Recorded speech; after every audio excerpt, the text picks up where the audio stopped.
अभी आप क्या समझते हैं इस जंग से हम पूरी दुनिया में जो ताकत का तवाज़ुन है उसको तब्दील होते हुए देखते हैं? जी, बिल्कुल एब्सोल्युटली ये तो तब्दील होता हुआ देख नहीं रहा मैं, ये तब्दील हो हो चुका चुका है। है। सिवाय चंद लोगों के जिनको शायद अमेरिका का वीज़ा चाहिए हो बहुत ज़्यादा शिद्दत से या सिवाय वो तो उन लोगों सारे के जो ट्रम्प के पाकिस्तानियों को अपने चाहिए। नहीं, मेरा नहीं ख़्याल सारे पाकिस्तानी मैं खुद मेरे पास खुद भी वीज़ा था, मैं आज तक गया नहीं अमेरिका। मैंने कहा अच्छा। मैं यूनिवर्सिटी के कॉन्फ्रेंस के लिए हाँ, मुझे अच्छा, यूनिवर्सिटी की एक कॉन्फ्रेंस के लिए कॉन्सेप्ट मुझे है कि जिस शख्स वीज़ा जिस शख्स का ईरान का वीज़ा लगता है उसका यूएस का नहीं लगता, तो आपका कैसे लग गया? ये इसका मतलब गलत बात है? नहीं, नहीं, ये भी तासुर गलत है क्योंकि ईरान जो वीज़ा देता है, वो ई-वीज़ा देता है, पेपर वीज़ा देता है और ईरान एयर ओह! से अगर आप जा रहे हैं, डायरेक्टली अगर आप ईरान जा रहे हैं, अगर आप एमिरेट्स यूज़ नहीं कर रहे या कोई और एयरलाइन यूज़ नहीं कर रहे, ईरान एयर यूज़ कर रहे हैं, तो आयटा के रिकॉर्ड्स के अंदर वो जो है ना, वो सख्त नहीं होता। तो आप बोल सकते हैं कि भई फॉर एग्ज़ाम्पल अगर आपने बोला, आप लिख सकते हैं कि हाँ, मैं गया हुआ हूँ, मैंने ज़ियारत करने के लिए गया था फॉर एग्ज़ाम्पल, तो वो एक्सक्यूज़ जो है वो उनको पता है कि पूरी दुनिया से लोग जाते हैं ज़्यारत करने। रिलिजियस पिलग्रिमेज के लिए हुँ। और ईरान भी लोग जाते हैं। तो मेरा वीज़ा फिर भी लग गया था जबकि हर साल ज़ाहिर है मेरा तो जाना-आना रहा था वीज़ा से पहले भी और जेन्युइनली उनको पता है कि कोई ऐसा मसला नहीं है, लोग जाते हैं। तो एक तो ये ट्रेसेबल नहीं है और दूसरा इसके अंदर लेजिटिमेट रीज़न है जो आप दे सकते हैं। अमेरिका का वीज़ा की ख्वाहिश बहरहाल मुझे नहीं लगता कि एक बहुत ज़्यादा पॉज़िटिव ख्वाहिश है, वहाँ पे देखने को कुछ है नहीं। मेरे ख़्याल में एक ज़्यादा मूवियों में दिखाया हुआ है लेकिन वहाँ पे अगर बंदा जाके देखे तो हालात उसको पता चल जाएँगे कि किस तरीके से हैं। लेकिन अमेरिका का जो रोब और दबदबा न्यूयॉर्क टाइम्स ने एक आर्टिकल लिखा था कि ईरान अब चौथी सुपर पावर जो है वो दुनिया के जी, अंदर जी, बिल्कुल, बन चुका है। बिल्कुल, कभी बिल्कुल। कभी ट्रम्प जो है वो न्यूयॉर्क टाइम्स और वॉशिंगटन पोस्ट और वॉल स्ट्रीट जर्नल सबको वो बुरा-भला सबकी बुराइयाँ हाँ। करते रहते हैं कि ये फेक मीडिया है, ये गलत कर रहा है।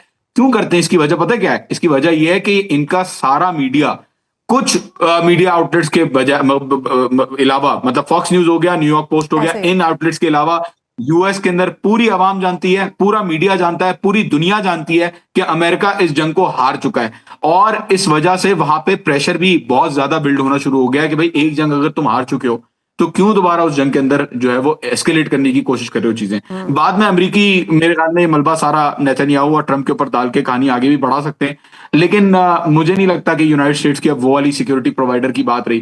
पहले आप देखें जहाज भी दिए जा रहे थे बड़े बड़े 300 400 मिलियन डॉलर के जहाज उनको दिए जा रहे थे उनके अपने एयरफोर्स वन में कन्वर्ट करने के लिए ट्रिलियंस ऑफ डॉलर्स की डील की हुई थी अरब ममालिक ने और अभी भी कुछ मुल्क तो खैर कह रहे हैं कि हम पैसे देंगे। हुँ। वो यूएई कह रहा है कि मैं 1.4 ट्रिलियन डॉलर्स दूंगा जो पाकिस्तान से कह रहा है कि यार प्लीज हमारे पैसे जो है ना वो जरा वापस वापस करो। कर दें। मतलब उनके हालात इतने खराब हुए में लेकिन फिर भी वो कह रहे हैं कि हम अमेरिका को पैसे देंगे। लेकिन मेरा नहीं ख्याल कि कोई भी मुल्क अब इतना समझदार है कि इतना बेवकूफ है कि उसको समझ में नहीं आया कि अमेरिका जो है वो इस वक्त इसकी जो ग्लोबल माइट है वो खत्म हो चुकी है।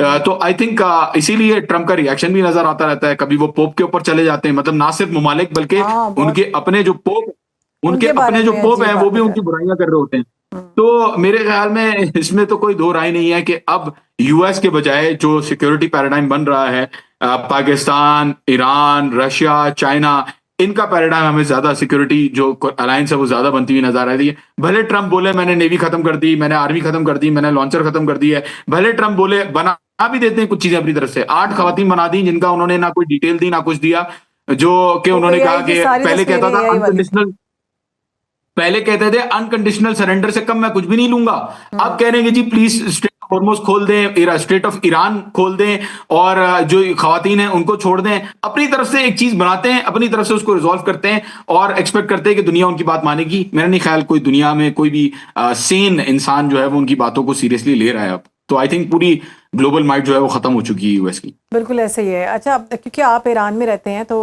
ईरान के हवाले से हमें पता है वहाँ पे बहुत शदीद जंग हुई है और वो हालात जो हैं वो आप हम सब के सामने थे, हमने देखे भी, लोग बहुत डटे रहे।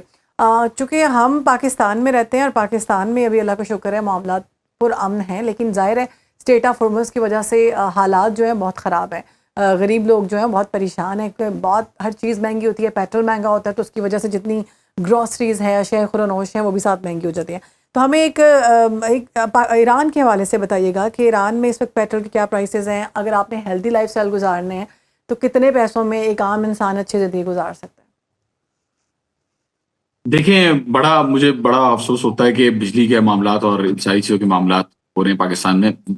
मेरे ख़्याल में काफ़ी काफ़ी सारे दूसरे भी ममालिक हैं जो अरब कंट्रीज़ का जो ट्रेड करते थे जिनके जिनके साथ ज़ाहिर है मामलात ख़राब हुए हुए हैं। और इसमें कोई दो राय नहीं है कि हम सबके लिए बेहतर है कि ये चीज़ खत्म हो जाए। ईरान में बहरहाल मेरे ख्याल में इस चीज़ को अगर हम देखें तो ऐसा ऐसा चेंज नहीं नजर आया है। ईरान के अंदर जो पेट्रोल प्राइस थी, आप यकीन करें, पेट्रोल की ऑयल की तनसीबात के ऊपर हमला किया गया, ऑयल डिपोज के ऊपर हमला किया गया, रिफाइनरीज के ऊपर हमला किया गया, फिर भी पेट्रोल की सप्लाई ना रुकी, ना उसकी प्राइस बढ़ी। 8 रुपए लीटर अभी भी ईरानियों के लिए जो पेट्रोल है वो 8 रुपए लीटर है, और 8 खारजियों रुपए के लिए वो लीटर 15 रुपए लीटर है। जी, जी, 8 रुपीज लीटर है। और आपको लाइनें नहीं नजर आएंगी कि यहाँ पे लोग लाइनों में खड़े हुए हों पेट्रोल लेने के लिए, क्योंकि जाहिर सी बात है, ईरान अपना एक तो फैक्टर है कि ईरान अपना ऑयल खुद प्रोड्यूस करता है, लेकिन प्रोड्यूस करता भी है तो वो सब्सिडी देता है। आप देखें कि 55 रुपए 60 रुपए अब कॉस्ट हो गई ईरान को प्रोड्यूस करने की तेल को, लेकिन आवाम को कितने में दे रहे हैं? वो 8 रुपए में दे रहे हैं। तो ईरान ने अपना निजाम इस तरीके से बनाया हुआ है कि वो सब्सिडाइज कर रहे हैं बहुत सारी चीजों को। 40 अरब डॉलर के करीब ईरान के रिजर्व हैं, मतलब 40 अरब डॉलर हैं। जिस मुल्क का समझा जाता है ना कि तबाह और बर्बाद हो चुका जी है, जी जी 40 अरब डॉलर उसके अपने पैसे उसके बैंक में हैं, क्या और बात 100 अरब डॉलर से ज्यादा उसको लेनी है पूरी दुनिया से पैसे जो लेने हैं। तो आई थिंक ईरान ने इस सफरिंग के बाद, इस इन मुश्किलात के बाद ऑल्टरनेटिव्स ढूंढे, और आई थिंक जिन जिन मुल्कों के ऊपर डिपेंडेंसी है, आई थिंक वो ऑल्टरनेटिव्स ढूंढेंगे, वो जो है वो चीजें ढूंढेंगे कि किस तरीके से हम लोग चीजों को चेंज कर सकते ऐसा हैं। हाई तो टाइम पे ढूंढना चाहिए। बिल्कुल, आई थिंक देखिए, दूसरे ममालिक के अंदर ऑयल प्राइसेस उस तरीके से नहीं बढ़ी मेरे ख्याल में, और पाकिस्तान के अंदर बढ़ी हैं। ऐसा नहीं है कि बिल्कुल ही इनवैलिड पाकिस्तान में तो रीजन है या बहुत कोई ज्यादा बढ़ बिला चुकी वजह है। बढ़ी है। जी, जी, बहुत ज़्यादा बढ़ी हैं, और मेरे ख्याल में तो बहुत ज़्यादा बढ़ी हैं, और मेरे ख्याल में दूसरे एवेन्यूज़ का, सैंक्शंस के बावजूद मेरे ख्याल में दूसरे एवेन्यूज़ को एक्सप्लोर करना चाहिए। मैं कहता हूँ, ईरान से लोग कहते हैं ईरान की तेल खराब क्वालिटी है, और उसकी जो मेरे ख्याल में अभी तक तो चल रहा है, चमन के अंदर भी आ रहा है, नॉर्दर्न सिंध तक भी जा रहा है तेल, तो मेरे ख्याल में इतना बड़ा मसला नहीं है अगर ले भी लें। लेकिन बहरहाल पाकिस्तान को एक बैलेंस भी मेंटेन करना है, मजबूरियां भी हैं जो जिनको कंसिडर करना है। आईएमएफ है, फाइनेंशियल इंस्टीट्यूशंस हैं, जिन्होंने अनफॉर्चुनेटली हमें थोड़ा सा फंसा दिया इन चीजों के अंदर। ऐसा ही है। तो मेरे ख्याल में जो जो मजबूरियां हैं वो तो हैं, लेकिन इतना ज्यादा लेवी मेरे ख्याल में कम हो सकती है, दूसरी लेवी चीज हो बहुत सकती है, इतना ज्यादा है, हम ज्यादा अपनी लेवी तो कम कर सकते हैं। अच्छा जॉन, हमें ग्रोसरी के हवाले से बताइएगा कि वहाँ पे हेल्दी लाइफस्टाइल के लिए ग्रोसरी कितने की आ जाती है? देखिए, यहाँ पे ग्रोसरी की जो प्राइसेस हैं, जो लोकल प्रोडक्ट्स हैं, वो जो इनके अपने बनाए हुए प्रोडक्ट्स हैं वो तो बहुत सस्ते हैं। तेल बहुत सस्ता है, जो ईरानी चावल है वो सस्ता है, ईरानी अपनी जो चीजें हैं, वो दूध वगैरह, वो काफी कंपैरेटिवली काफी सस्ती हैं। लेकिन जो इम्पोर्टेड आइटम्स हैं वो महंगे हैं, और वो महंगे हो रहे हैं मुजाहिरा आहिस्ता यहाँ आहिस्ता। पे या भी जो महंगी चीजें है। डिपेंडेंट, यस, और जो चीजें डिपेंडेंट हैं फॉरेन आइटम्स के ऊपर, फॉर एग्जांपल जो मुर्गी, और जो जो मुर्गी की जो फीड है, जो खाना है, वो बाहर से आता है, तो उसकी प्राइसेस भी बढ़ी हैं, लेकिन इतनी ज्यादा नहीं बढ़ी हैं। 500 रुपए 600 रुपए किलो जो है वो मुर्गी मेरे ख्याल में मिल रही है, और दूसरी चीजें जो है वो नॉर्मल, आई थिंक एक नॉर्मल रेंज के अंदर है, जो पाकिस्तान के अंदर प्राइसेस हमें नजर आती हैं ग्रोसरी की। बल्कि उससे मैं कहूंगा कम है, क्योंकि नीड बेस्ड आइटम्स जो है वो काफी सस्ते हैं। बिजली की अगर कीमतों की बात करें, तो पूरे घर के अंदर मेरे एसी अगर चलता है, 24 घंटे चलता है, तो 4,000 रुपए बिल उसका आता है मुश्किल से। मतलब आप ये बस। देखें कि पूरा 24 घंटे किचन के अंदर भी एसी चल रहा है, ओ फिर भी माय बिल गॉड, इतना कम आ रहा है। मतलब सेंट्रल सो कूलिंग और it is central very, heating और सिर्फ 4,000 रुपए बहुत बिल। चीप है। जी, जी, 4,000 रुपए बिल आता है। हाँ, जो रेंट प्राइसेस हैं वो आप कह सकते हैं, जो प्रॉपर्टी प्राइसेस हैं वो आप कह सकते हैं कि तेहरान के अंदर कुछ इलाके, जो जायरा इलाके थोड़ी। हैं, पॉश इलाके हैं, उनके अंदर बहुत ज्यादा महंगी है। पाकिस्तान से उसको कंपेयर नहीं करूंगा, उससे मैं कनाडा को या यूके को कंपेयर करूंगा। लिटरली अगर आप खोलें वेबसाइट तो आपको नजर आ जाएगा कि बहुत महंगी प्रॉपर्टी प्राइसेस हैं तेहरान के अंदर। लेकिन दूसरी जगहों पे अगर आप रह रहे हैं, तेहरान के सबर्ब्स में रह रहे हैं या कुम में रह रहे तो हैं, बेटर तो है। 1-1.5 लाख रुपए में आपका जो गुजारा है वो बहुत अच्छी तरीके से, मतलब आप बेहतरीन जिंदगी गुजार सकते हैं इन पैसों में ईरान के अंदर।